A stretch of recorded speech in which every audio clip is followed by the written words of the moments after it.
Welcome to Popcorn Playback. Today we recap an action thriller, Colombiana.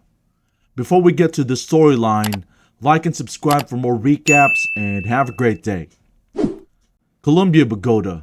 A guy named Fabio is having a conversation with his employer and drug lord Don Luis.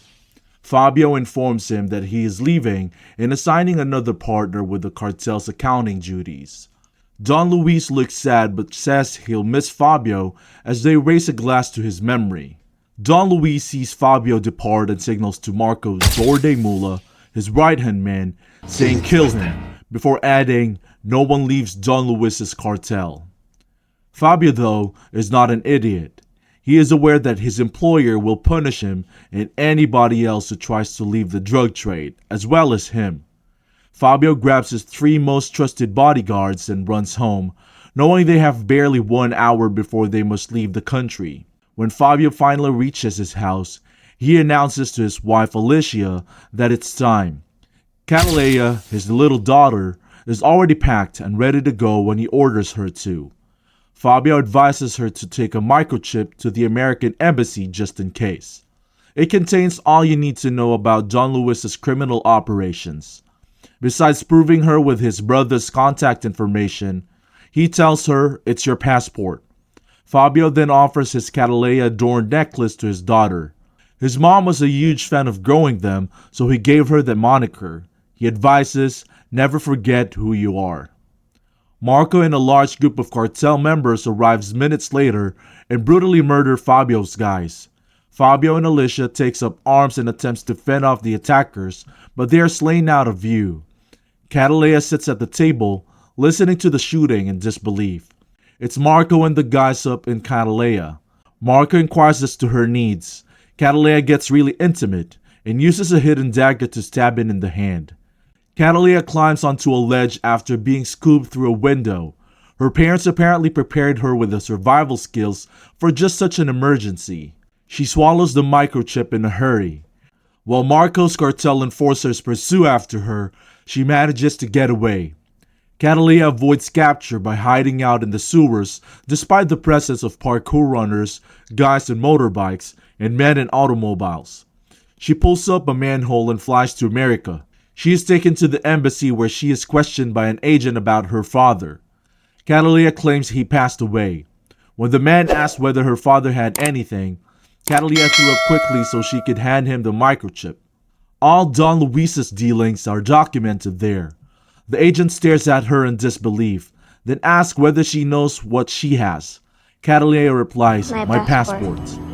They offer her a way out of the country and new identification in return for the chip.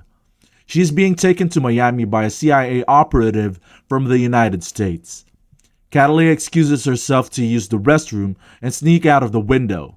Her father has instructed her to visit Chicago, so she purchases a bus ticket there. She travels to a dangerous area in search of Emilio. Fabio's brother and her uncle is the guy Emilio, Cliff Curtis. In his excitement, Emilio rushes to embrace her. Catalea breaks down, sobbing in her uncle's arms because she has finally let go. She spends the night at her uncle's place and wakes up the next morning to join him for breakfast. In the mornings, she has breakfast prepared by her grandma. Catalea wants to know whose bed she shared last night. Saddened, Emilio explains that the room belonged to his late son. Emilio inquires as to her current desires. To be a killer.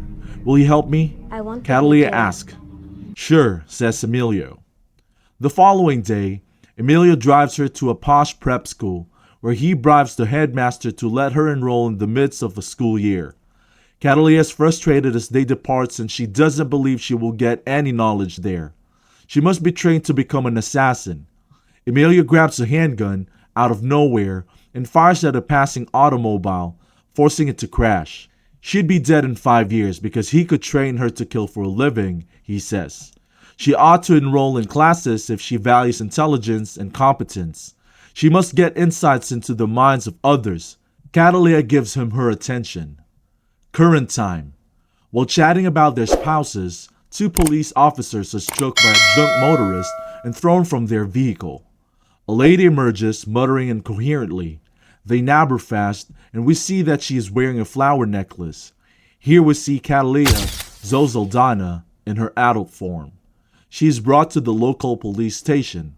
There, she is arrested for driving under the influence and taken to jail for the night. The night of the incident, marshals arrive with the prisoner. They're placing him in jail. Catalina opens her eyes. She faked a DUI to gain entry to the police station. After picking the lock, she transforms into a skin-tight black outfit. At her cell, she reaches for the spoon in her coffee. She turns the cameras away so that she cannot be seen, then sneaks off to the electrical room to get a drink of water. She sets up the cup and spoon to create an ignition source, then proceeds to the vents. The leak from the cup is enough to cause a power failure after only a few seconds. Catalina squeezes through a broken fan and into the room just as the electricity is being restored. She casually enters the male urinal. He enters the restroom, where Catalina promptly knocks him unconscious. She dragged his body in front of the camera to get them to let her back in. She unlocks the cage and smacks the inmate to rouse him up. He is instructed to remove his shirt by her. When he demands an explanation, she fires numerous shots at him.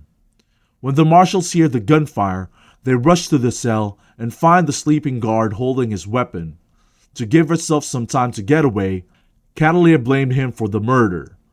Catalina still travels to the roof to hide from the marshals, who are searching the entire building. When she is so sure no one is watching, she returns to her cell via the ventilation system, closes the door, and redresses. When the marshals arrive, she has gone back to her hiding place and is pretending to sleep. The marshals had absolutely no idea what occurred. After Catalina's fingerprints are taken, she is freed the next day. As she walks away from the cell, she jerks her hands free. She had on a rubber skin, imitating someone else's impressions. Catalina visits the residence of her sort-of boyfriend, the painter Danny, Michael Vartan. Danny had sex with Catalina, but she departs the next morning without saying goodbye, and he just knows her as Jennifer. When FBI Special Agent Boss Lenny James arrives at the jail, he learns that the murder victim is the 22nd in a series that the Bureau has been investigating for 4 years. The Catalina flower has been identified. Catalina visits her office, where she is greeted by 2 attentive, enormous dogs. She cooks steak for them. Pepe, an acquaintance of Emilio's, is present inside. He is in charge of her vehicles and weaponry. Catalina retrieves one of her false passports for Mexico from a safe. Mexico. Without attracting the attention of the sharks, Catalina swims through the aquarium and breaks through a glass door inside the mansion. She produces a handgun attached with a silencer. When the hedge fund manager got up, he saw that Catalina had written thief and a floor pattern on him. As he explores his estate, he discovers that his guards have been murdered. When he spots a flower near the pool, he grabs 2 weapons and heads there. Catalina announces her presence from where she's perched on a chair. He aims his firearms at her, but they're all jammed. Catalina hits him in the legs with a bullet. The man begs her not to murder him, promising to give her twice as much as before if she refrains. Catalina assures you, "I'm not going to kill you." The man figures out that he is actually beneath the sharks and gets her point. He begs Catalina not to shoot him, but she does, and he falls into the newly uncovered pool. Blood spurts, and his sharks quickly devour him. Ross tries to make connections to active cases in Colombia, but he is unable to do so since the matter is under the purview of the CIA. On the phone, Ross requests approval from Richard, but Richard avoids the subject. Before Agent Ross can put 2 and 2 together, he phones Luis and urges him to take care of the situation. Luis assigns Marco the task of finding Catalina and questioning all Colombians until he discovers the identity of her family. Once again, Danny and Catalina share a bed. Middle of the day. Catalina is sound asleep when Danny snaps a quick snapshot of her. He rouses her with breakfast in hand and the promise of leftovers for lunch. Catalina goes into a panic and claims she has to go since she has overextended herself. Danny is confused and unsure of what he had done wrong. Emilio and Catalina have a chat. After reading the newspaper, he is fuming. Catalina has continued to leave her mark with her business card. 8 people were shot dead in a pub, and the police are hunting for them.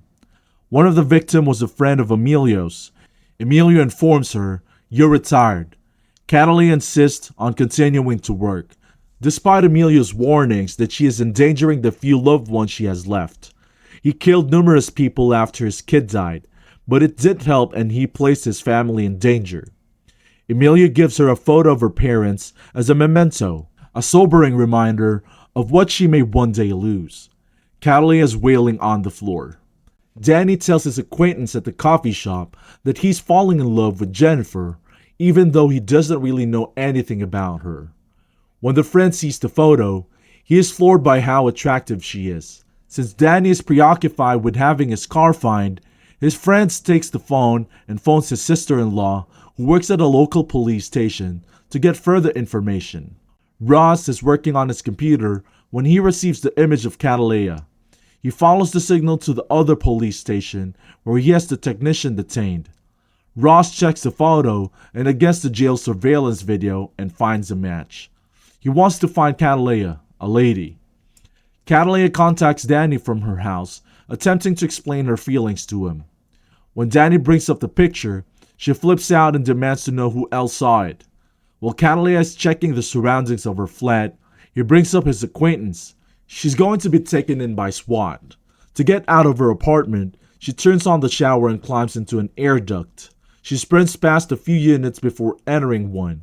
She knocks out the renter who is making a commotion. She finds the harness and sniper rifle that she had hidden in the man's toilet and later retrieves them. The door to her apartment is blown off its hinges by Ross and his agents as she puts explosives on the wall. She employs the harness to descend the drain pipes to the carport below. She takes out the surveillance cameras and makes it through another vent in time to escape SWAT's pursuit. She manages to escape via the underground system. Catalina visits Emilio's, only to discover that it has been trashed. A lifeless Pepe lies on the floor. Her heart breaks, and she discovers her grandmother dead in the kitchen. When she goes looking for Emilio, she discovers his body in a chair. He had obviously been tormented. Catalina yells at him, "I'm sorry," in a mix of grief and rage. When Ross returns home, Catalina is waiting for him with a revolver in her hand. She beckons him to a chair. She discloses that she has installed a pressure-sensitive bomb in his chair to prevent any pranks. Catalina assures him that she is the one he has been seeking. It took until now to capture Don Luis's attention after being signaled with the Catalina flower tag. The final piece of her was his now. Catalina warns Ross that if he does not acquire the CIA's intels on Don Luis, she would kill one of his relatives every week until he feels as empty as she did back then. She assures him that the device will be rendered inoperable as soon as she has left the area. Ross informs Richard of the circumstance. Richard refuses to reveal the information. Ross receives a phone call. Catalina is the one who threatens Richard's life if he doesn't provide the address to her. Richard is unconcerned since his windows are made of sturdy material. Catalina fires a shot from her sniper rifle, shattering the window.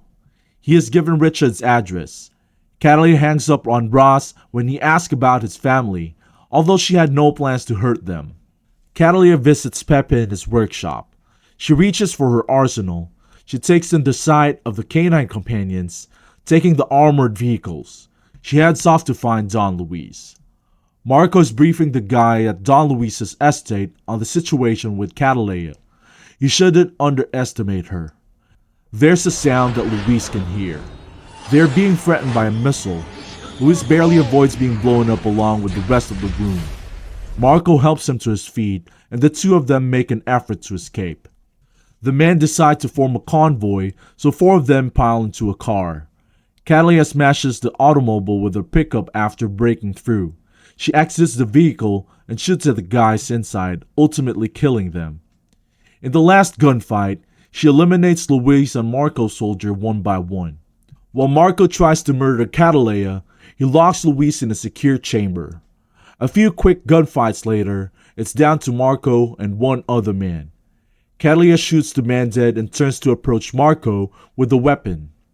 They commence a hand-to-hand battle, with Cataleya's revolver serving as a weapon for both of them. Cataleya tries to suffocate him with a towel. After a moment, Marco picks up the weapon and prepares to fire, but Cataleya quickly removes the clip, tears off the slide, and stabs him in the neck. Luis exits the panic room in one of his trucks after learning that all of his guys have been killed, but that Cataleya has no idea where he is. Because of a trash truck, he reaches a dead end. Marco's phone rings and he picks it. It is Cataleya. Luis assures her that even if they never had each other, she will never murder him. Cataleya claims, "Actually, I have you exactly where I want you." Luis turns around and sees Cataleya's two dogs. Cataleya commands the canines, "Eat." They dismantle Don Luis, completing her vengeance. Ross and the FBI officers arrested Danny and took him into custody. Danny is honest about his lack of knowledge. Ross claims he is not technically in police custody, but he still must answer some questions. Ross gets coffee for Danny when he begs for it. Cataleya contacts Danny by phone. She reassures him that everything is fine. She reveals that her given name is Cataleya. Danny hopes that one day she would come back to him like his little bird. Cataleya reassures him that perhaps she will be able to. An agent informs Ross that Danny is about to get a call from Cataleya, and the two quickly return. Time is running out for Danny. Cataleya starts crying after hearing Danny remark, "I love you." Ross gives him the order to hand up the phone, but Cataleya immediately hangs up on him. Ross looks down at his phone and tells Danny he may leave. Cataleya puts on her shades and boards a bus heading in an unspecified direction. Okay, that's all for the recap for Colombiana. Thank you for watching.